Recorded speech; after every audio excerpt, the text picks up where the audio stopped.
Hello guys, how are you? Hope so you are all doing good.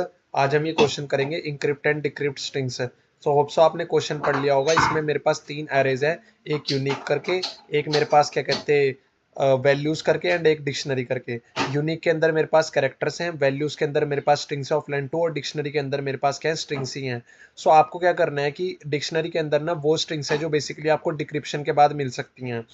अब दूसरी बात क्या है कि कोई भी आपको स्ट्रिंग देगा, आपको उसको इंक्रिप्ट करना है इस प्रोसेस के साथ कि आपको हर कैरेक्टर सी के लिए जो स्ट्रिंग के अंदर है जिसकी इंक्रिप्शन करनी है, इंडेक्स फाइंड करना है कीज ऑफ के अंदर, keys of I equal to C O, और फिर वैल्यूज ऑफ आई में जाके जो मेरे पास जो स्ट्रिंग होगी उससे मेरे पास उस करेक्टर को रिप्लेस कर देना है। एंड अगर मान लो कि कोई वैल्यूज ऑफ आई में चीज प्रेजेंट ही नहीं है, फिर आपको एम्प्टी स्ट्रिंग रिटर्न कर देनी की इंक्रिप्शन हो ही नहीं सकती। अब इंक्रिप्शन हो ही नहीं सकती, ये बात ध्यान में रखनी है आपको। उसके बाद क्या है कि जब इंक्रिप्शन हो नहीं सकती है, बात ध्यान में रखनी है आपको। एंड दूसरी बात क्या है, डिक्रिप्शन। अब डिक्रिप्शन करने के टाइम पे क्या होता है कि मेरे पास जो मेरे पास इवन इंडेक्स वाली होती है उन्हीं को हम उठाते हैं और उनको किस में, कीज ऑफ आई में कन्वर्ट करने की कोशिश करते हैं वापस से।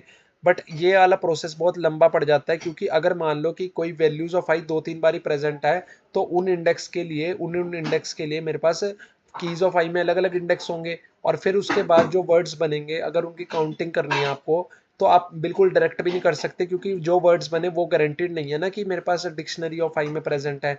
तो उससे अच्छा ये करेंगे, डिक्शनरी के अंदर मेरे पास जो भी वर्ड प्रेजेंट है उसकी कर लेंगे इंक्रिप्शन के बाद जो उसका बनेगा इंक्रिप्टेड वर्ड, उसकी फ्रीक्वेंसी को स्टोर कर लेंगे। बिकॉज वही इंक्रिप्टेड वर्ड अगर दिया जाएगा तो वो डिक्शनरी ऑफ आई में डिक्रिप्ट होने के बाद मिल सकता है, जिसमें साफ लिखा हुआ है, it is that dictionary contains all the permitted original strings after the decryption process. तो ये कर लेंगे हमारे पास, एंड फाइनली हमारे पास ये हो जाएगा। अब इसका जो कोड है वो मैंने यहाँ पर लिखा हुआ है आप लोगों के लिए शॉर्ट में, कि भाई देखो हम सबसे पहले क्या कर रहे हैं, हर किसी की पोजीशन स्टोर कर रहे हैं कीज ऑफ आई में। एक हमने वेक्टर ले रखा है वैल्यू नाम से, वैल नाम से, जिसको हमने वैल्यूज से रिप्लेस कर दिया, बिकॉज इंक्रिप्शन के टाइम पर मुझे वैल्यू ऑफ पोजीशन ऑफ आई लिखनी पड़ेगी। अब यहाँ से तो मैं वैल्यूज को बुला नहीं सकता, तो मैंने एक बेसिकली ग्लोबल टाइप का एक वेक्टर डिक्लेयर कर लेना है। अच्छा, इंक्रिप्शन करनी है आपको, तो आपने क्या करना है कि भाई मान लो इंक्रिप्शन करनी है ना आपको।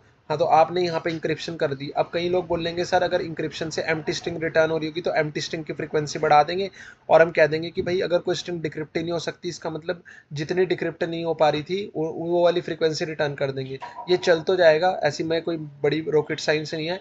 बट अगर आप क्या कहते, क्योंकि ये देखो ये रन कर जाता है, क्योंकि लीड कोड पे वैसे टेस्ट केसेस है नहीं। बट अगर आप थोड़ा सा और वो ना चाहते हैं ना, अपने आप को स्मार्ट बनाना चाहते हैं, तो आप क्या करेंगे, क्योंकि यार वो पता क्या है, इसमें एम्प्टी स्ट्रिंग का साथ ये सीन हो जाएगा कि एम्प्टी स्ट्रिंग अगर मान लो 10 है, तो फिर तेरे पास क्या है कि फिर वो 10 रिटर्न कर देगा कि भाई तेरे पास 10 डिक्रिप्टेड है तो 10 की 10 एम्प्टी। तो तुझे अगर ऐसा पॉसिबल नहीं तो तुझे जीरो रिटर्न करने में भलाई है ना। तो इसलिए तू ये बोलियो कि if encrypt is not equal to empty string, so अगर ये एम्प्टी स्ट्रिंग के बराबर नहीं है तो उस टाइम पर तो तू ये कर दे, बस अगर उस टाइम पर ये कर दे, अदरवाइज तो तू उसकी फ्रीक्वेंसी को जीरो रख। अभी भी ये चल जाएगा, अभी भी कोई इसमें रॉकेट साइंस नहीं ऐड हुई। बस ये थोड़ा सा स्मार्ट और हो गया। और ये देखो रन करेगा ये।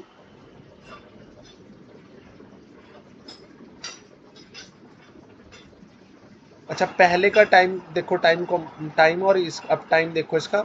अच्छा वो कम हो गया होगा। चलो इसकी मुझे टाइम कॉम्प्लेक्सिटी बता दो। कुछ भी नहीं है, डिक्शनरी ऑफ आई पे हर वर्ड को जाके इंक्रिप्ट करना है, इंक्रिप्ट करने की टाइम कॉम्प्लेक्सिटी साइज के बराबर आ रही है। ठीक है, बिकॉज बिग ऑफ वन से तो हम यहाँ से वो निकाल ले रहे हैं पोजीशन, और जितना भी मेरे पास बिग ऑफ डिक्शनरी होगा और बिग ऑफ मेरे पास क्या कहते हैं कीज का साइज होगा वो इतनी, और उसके बाद इंक्रिप्शन करने के लिए बिग ऑफ मेरे पास क्या होगी, size of the word. Decrypt करने के लिए तो बिग ऑफ वन ही है। तो ये तीनों की मैंने आपको टाइम कॉम्प्लेक्सिटी बता दी। अब ये हार्ड लेवल का क्वेश्चन था, हो गया बड़े सिंपल तरीके से। और ये बेस्ट वीडियो है जो आपको एक्सप्लेनेशन का यूट्यूब पे मिला है। So don't forget to like and subscribe.